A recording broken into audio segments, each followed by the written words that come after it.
আজকেও মিষ্টি বানাবো। মিষ্টি বানাবার জন্য আমি যেভাবে আগেও দেখিয়ে দিয়েছিলাম, দুধটা আমি 3 লিটার দুধের ছানা বের করে নিয়েছি। এটা দেখাই নাই ভিডিওতে, খুব বেশি লম্বা হয়ে যায়, যার জন্য তোমরা তো জানোই জিনিসটা, আগেও দেখিয়ে দিয়েছিলাম, এই জন্য আমি দেখাই নাই। আমার ছানাটা রেডি হয়ে গেছে, আমি ছানাটা বের করে নেব।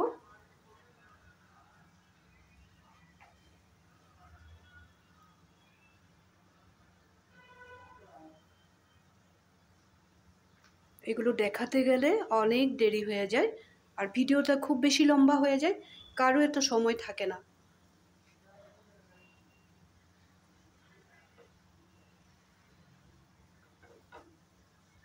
ছানাটা খুব সুন্দর করে বের করে নিলাম।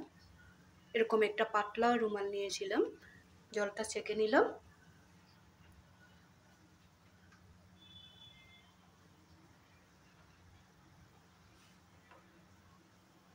এখন আমি হাত দিয়ে খুব সুন্দর করে মেখে নেব, একেবারে সফট করে নেব। সফট করে নিয়ে আমি রসগোল্লাগুলো বানিয়ে নেব।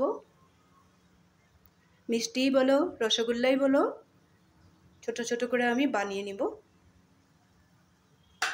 এখন আমি একটা কাজ করব, চিনির শিরাটা আমি রেডি করে নেব।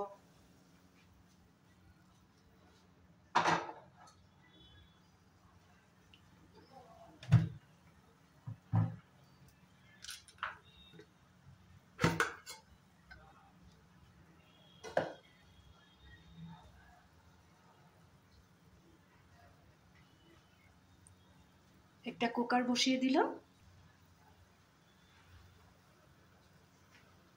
কারণ মিষ্টিগুলা খুব সুন্দর করে বয়েল হতে হবে, আরও ডিপ করে রাখতে লাগবে মিষ্টিগুলো। এখন এখানে আমি চিনি দিয়ে দেব।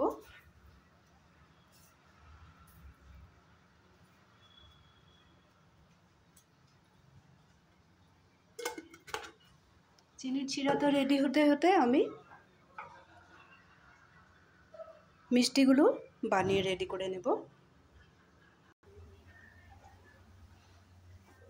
ছানাটা আমি এখানে নিয়ে নিলাম, এখানে একদমই মসৃণ করে মাখতে হবে,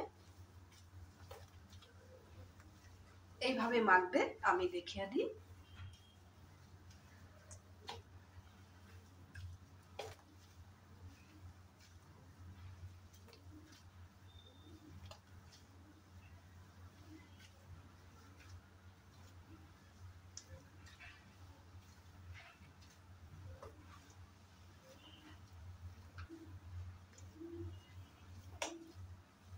যাতে একদম ক্রিমের মতো নরম হয়ে যায়।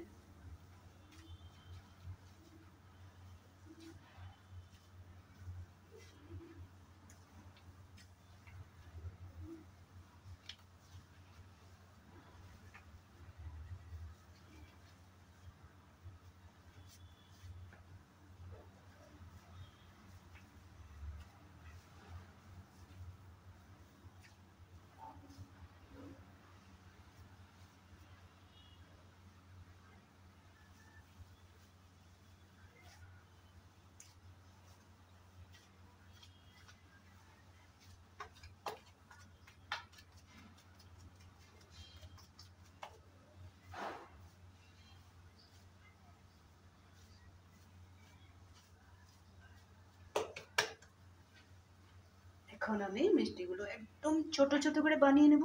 এইটাই দেখবে যখন চিনির শিরাতে বয়ল হবে তখন এক একটা ডাবল হয়ে যাবে।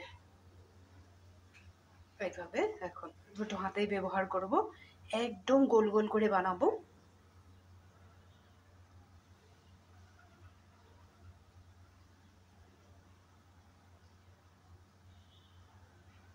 যত মসৃণ করে মাখবে অতই সুন্দর হবে, ফেটে যাবে না।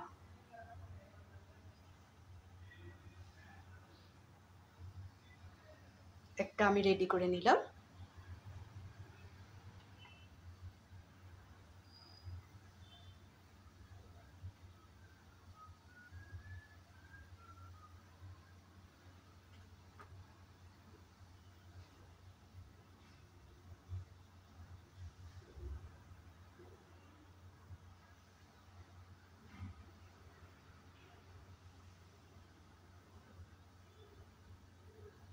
এখন আমি আরেকটা রেডি করে নিলাম, বাকিগুলো এইভাবে আমি রেডি করে নিব।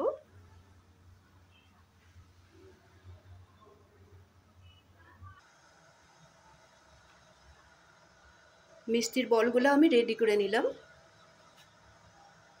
একদম এই ধরনের হতে হবে, নাহলে ফেটে যাবে কিন্তু। যখন চিনি শিরাতে ঢালবে তখন কিন্তু ফেটে যাবে।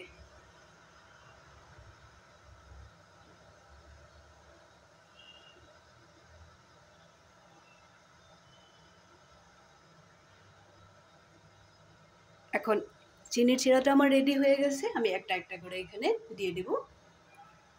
মিষ্টিগুলো এখানে ডুবাতে হবে কিন্তু, উপরে যদি বেঁচে থাকে বা চিনির শিরাটার যদি জল কম হয় তাহলে হবে না কিন্তু, সম্পূর্ণ বল হতে হবে, তাহলে না ফুলবে। একটা মিষ্টি যখন ফুলবে না তখন একদম ডাবল হয়ে যাবে।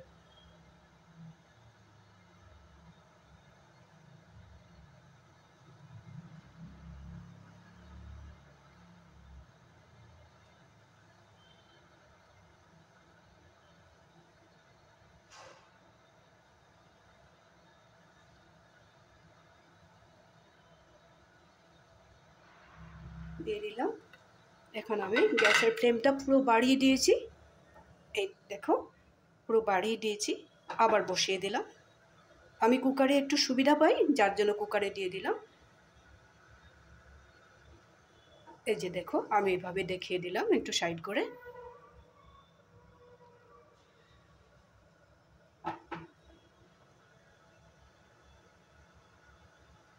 এখন ভালো করে মিষ্টির জলটা ফুটিয়ে নেব, চিনির জলটা ফুটিয়ে নেব, তখন এই মিষ্টিগুলো বয়েল হবে।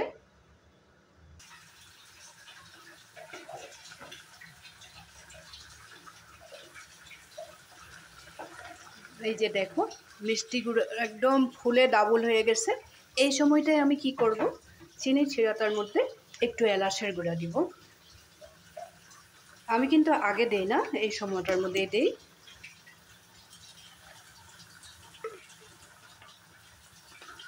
মিষ্টিগুলো বয়েলও হইতে থাকবে আর ইসেও হবে, ফ্লেভারটাও আসবে, এলাচের রসটাও ওখানে ঢুকবে।